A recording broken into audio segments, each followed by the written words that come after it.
Sveiki atvykę į diskusijas. Šiandien gilinamės į biblinius tekstus skirtus šventosios šeimos šventei. Remsimės biblistės Marie Noel Tabut įžvalgomis ir aptarsime Ben Siros knygą Psalmės apaštalo Pauliaus laiškus. Tai yra tekstus, kurie kalba apie pagarbą, paklusnumą ir šeimos santykius. Ir čia, žinote, iškyla tokia esminė įtampa, kuri, manau, ir bus mūsų diskusijos ašis. Ar šiuos biblinius nurodymus šeimai turėtume priimti kaip tiesioginius, nekintančius dieviškus įsakas? Ar vis dėlto tai yra istorinėme ir kultūrinėme kontekste gimę tekstai, kurių tikrąją išlaisvinančią prasme mes privalome atrasti per interpretaciją? Aš teiksiu, kad šventųjų tekstų gyvybė slypi būtent nuolatinėje interpretacijoje, ieškant jų dvasios, o ne vien raidės. O aš norėčiau pabrėžti, kad nors konteksto ignoravimas būtų didelė klaida, negalime sumenkinti ir tiesioginių priesakų. Jie juk formuoja tam tikrą dieviškosios tvarkos pamatą, kurio negalima tiesiog išardyti, nes jis atrodo, nepatogu šiuolaikiniam žmogui. Gerai, tai pradėkime nuo tos minties, kad Biblijos tekstai nėra tiesiog sustabarėję įstatymo rinkiniai. Jie kalba, jie gyvi. Kaip saka Taubut, jei skaitant tekstą nejaučiame išlaisvinančios žinios, vadinasi kažko nesupratome.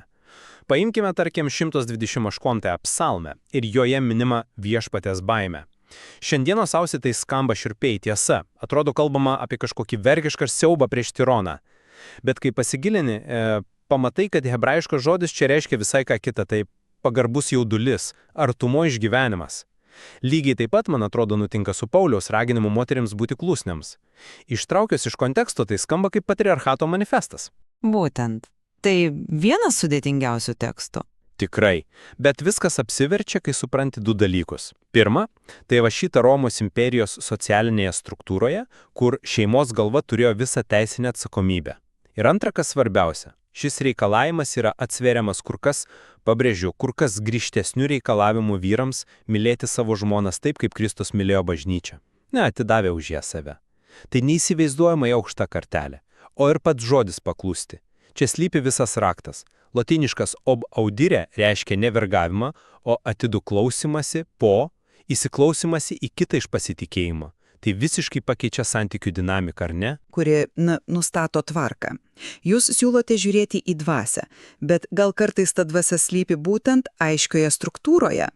Pagalvokime, kodėl Ben Sira apskritai rašė savo pamokymus. Talbut puikiai atskleidžia kontekstą. 2 amžius prieš Kristų, helenizmo epocha. Nors žydai galėjo praktikuoti savo tikėjimą, aplinkui plito graikų kultūra, jos papročiai, atsainus požiūris į šeimos ryšius.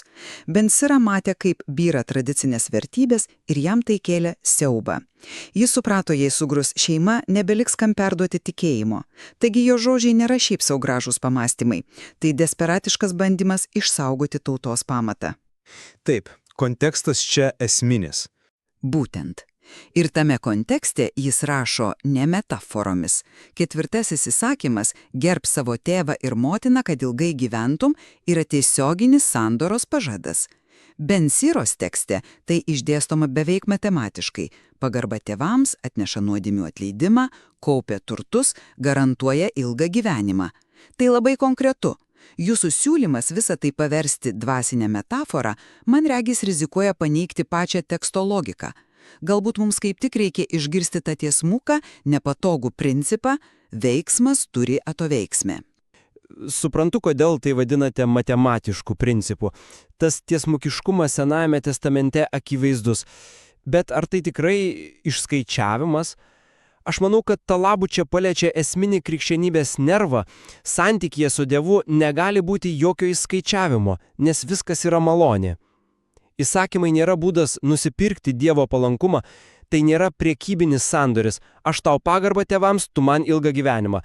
Tai veikiau pedagogika. Ką turite omenyje sakydamas pedagogika? Tai, kad Dievas kaip mylintis tėvas sako, daryk taip, nes tai tave patį padarys laimingą. Pakartoto įstatymo knygoje šis motyvas kartojasi nuolat. Aš duodu tau šios įsakymus, kad būtum laimingas.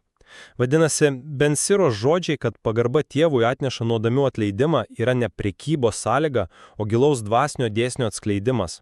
Susitaikymas su savo šaknimis, su artimiausiu žmogumi atveria kelią į susitaikymą su Dievu.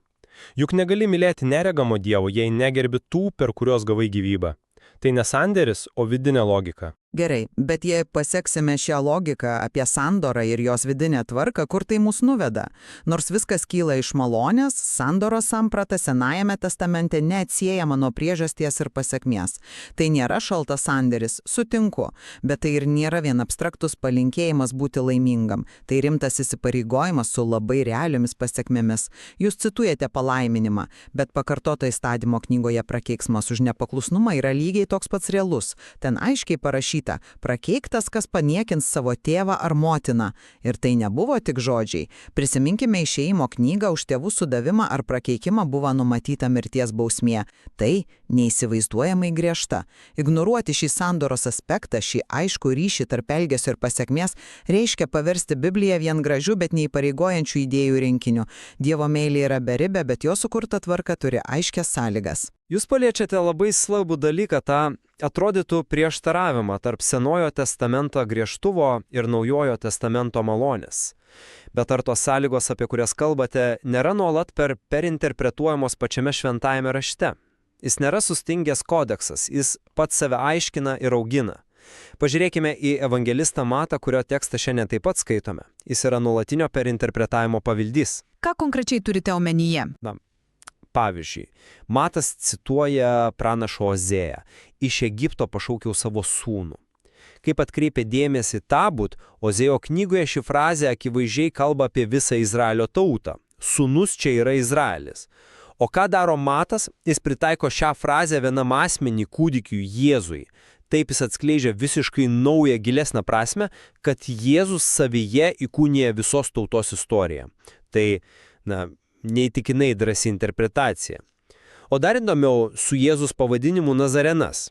Matas teigia, kad taip išsipildo pranašų žodžiai, bet atverskite visą Senąjį testamentą, nerasite jokios pranašystės, kad Mesijos bus iš Nazareto. Tai ką, Matas klydo arba išsigalvojo?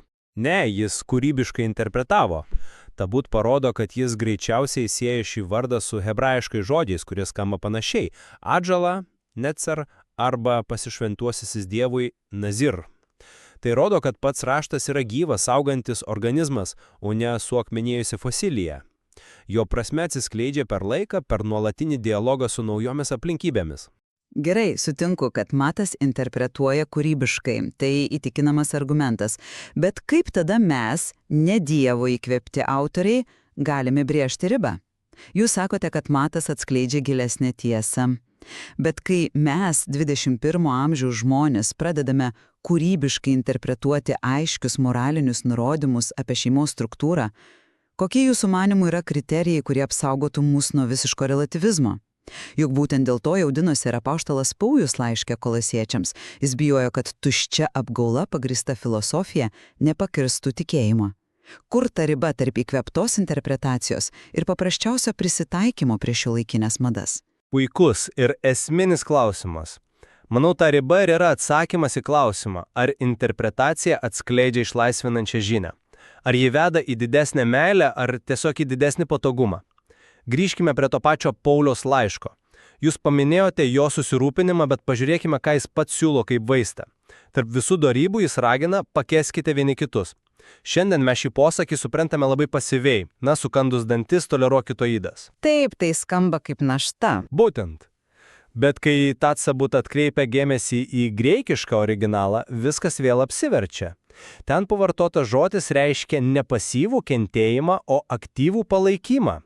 Įsivaizduokite akmeninę arką. Kiekvienas akmuo remia kitą. Ir yra kitų remiamas. Jei vieną išimsi, visa struktūra sugrius. Štai ką Paulius iš tiesų sako. Jis ragina netoleruoti, o aktyviai remti, palaikyti vieni kitus. Tai visiškai pakeičia prasmę. Iš pasyvos kančios tai virsta aktyvia, pozityvia kūryba. Štai kur slypi išlaisvinantis interpretacijos galia. Jie nesumenkina reikalavimo, o atskleidžia jo tikrai motyvuojantį gylį. Be tokios gyvos interpretacijos bibliniai tekstai tikrai taptų muziejiniais eksponatais. Žinote, tai skamba gražiai, bet manęs tai neįtikina. Jūsų pateikta aktyvaus palaikymo idėja yra patraukli, bet ar ji neprieštarauja tam, ką kalbėjome anksčiau apie Ben Sirą? Jo laikais buvo jaučiamas poreikis neieškoti švelnesnių prasmių, o kaip tik sugriežtinti kursą. Visuomenė tapo per daug liberali ir jis kvietė grįžti prie pamatų. Jo žodžiai apie pagarbą tėvams buvo ne metafora, o konkretus tiesmukas raginimas. Bet ar sugriežtinti kursą ir ieškoti geresnės prasmės būtinai yra priešinglybės? Juk aktyviai palaikyti kitą yra kur kas sunkiau, nei pasyviai jį toleruoti. Galbūt, bet yra ir kita pusė. Ta pozityvesnė prasmė gali būti ir tiesiog patogesnė prasmė. Ji leidžia mums išvengti sunkių, disciplinos reikalaujančių pareigų. Ben Sirai atrodė, kad silpstant aiškiai šeimos struktūrai, kyla tiesioginė grėsmė visos tautos tikėjimo perdavimui. Jam nerūpėjo, ar žmonės jausis išlaisvinti. Jam rūpėjo, ar išliks Izraelis. Galbūt ir šiandien mums reikia ne daugiau interpretacijų, kurios gali mus nuvesti į subjektyvumo liūną, o daugiau drąsos priimti aiškius nurodymus tokiais, kokie jie yra. Ar mes neprojektuojame šiuolaikinės psichologijos į senovinius tekstus, prarasdami jų pirminę jėgą? Mūsų diskusija parodė, kokie gilūs ir daugiasluoksniai yra šie tekstai apie šeimą. Man atrodo akivaizdu, kad jų esmė yra meilė ir abipusė pagarba, o ne aklas taisyklių laikymasis. Ir tam, kad šie tekstai kalbėtų mums šiandien, privalome drąsiai ieškoti jų dvasios, tos išlaisvinančios žinios. Įsikibimas į istoriškai sąlygotą raidę gali paversti gyvą žodį našta. Sutinku, kad tekstai gilus, bet visgi negalima ignoruoti juose įtvirtintų principų apie tvarką ir pareigą. Tokie pamatiniai dalykai kaip pagarba tėvams ir aiškus vienas kitą papildantis vaidmenys šeimoje yra laiko išbandytas mechanizmas, skirtas apsaugoti pačius trapiausius vaikus ir visuomenės ateitį. Per didelis polinkis į subjektyvę interpretaciją, ieškant vien to, kas mus asmeniškai išlaisvina, gali šį apsaugonim pamatą pavojingai susilpninti. Akivaizdu, kad požiūriai šiuos senovinius tekstus išlieka skirtingi. Iš vienos pusės jaučiamas stiprus poreikis pritaikyti jų išmintį šiuolaikiniam pasauliui, kad ji nebūtų atmesta kaip paseno relikvija. O iš kitos pusės nemažiau stipri būtinybė išsaugoti tas, atrodytų, nekintančias tiesas ir struktūras, kurios yra mūsų civilizacijos pagrindas. Ši įtampa tarp interpretacijos ir tradicijos, manau, ir kviečia kiekvieną iš mūsų toliau gilintis ir ieškoti atsakymų savo.